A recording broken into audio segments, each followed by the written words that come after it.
currently, rainy, 8 degrees, possible drizzle, and a 12-degree high, and much of that for the rest of the week. But that's where we're going to talk about these cockerels here and the legend behind those fellows. You're listening, watching, hearing on the podcast, the Good Morning Portugal radio show with me, Carl Munson, and we do this on a Monday, Tuesday, Thursday, and Friday, and it's my pleasure to be with you.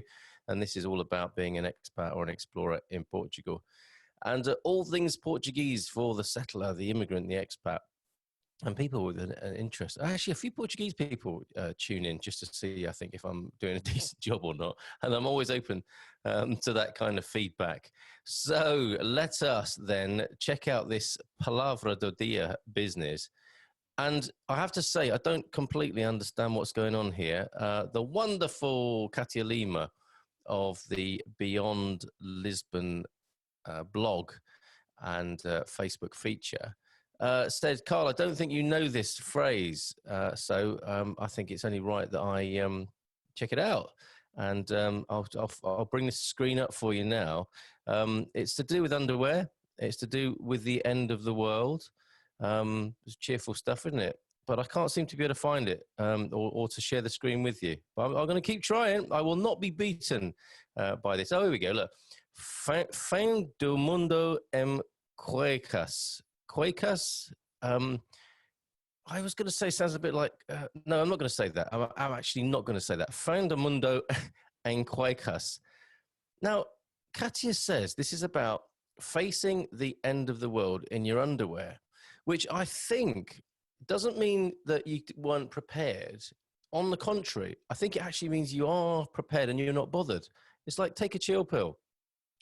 Portugal is characteristically easygoing and laid back. And I'm sure I've said to you before now, I've been told by taxi drivers, for example, when I'm, I don't know if you experience this, but when I'm getting a taxi, I assume the countenance of a busy person or a hurried person, like, I shouldn't keep them waiting and I should look businesslike. And this is even if I'm just going into town. When we didn't have a car for a while, we had to go to laundrette with big bags of laundry or go to the shops using a taxi to bring all the shopping back.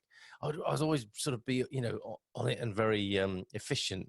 And Eduardo, one of my favorite taxi drivers here said, calma, tranquilo.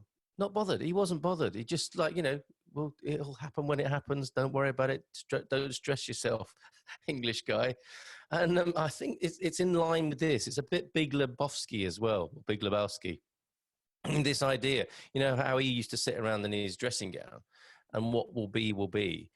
And I think that's what this is about. And I'm very open. As I said, some Portuguese people are now watching the Good Morning Portugal podcast. And I'm always open. And I think they find it amusing to see how I am getting to grips with the culture and what, massive gaffes and howlers I make. Like now, really talking about underwear and the end of the world. And I'm very interested to get a little bit more of an insight from you wonderful Portuguese people who know this phrase, Fin do mundo cuecas. And obviously laugh at my pronunciation because I'm sure cuecas is, I was going to say cuecas, cuecas. Cuecas probably means something else entirely unsavory. A pronunciation guide would be great. But also, have I got it right in thinking that the end of the world in your underpants means like, if it comes, it comes. I might as well just relax and not get stressed. I don't need to dress up for the end of the world. I'll just take it as it comes. I'll be sat in my grandies. So that I think is possibly what that is all about. And I urge you to try that today. If people, if it's all getting to you, coronavirus, this, that, and the other, gloom and doom, see Greta Thunberg's in the UK again. If all of these things are adding up, and, whatever, Brexit, if all these things are getting to you, maybe just go for the Fin do mundo cuecas. I'm okay, thanks. I'm just going to sit here in my underwear. Or everything's going to pan out just fine.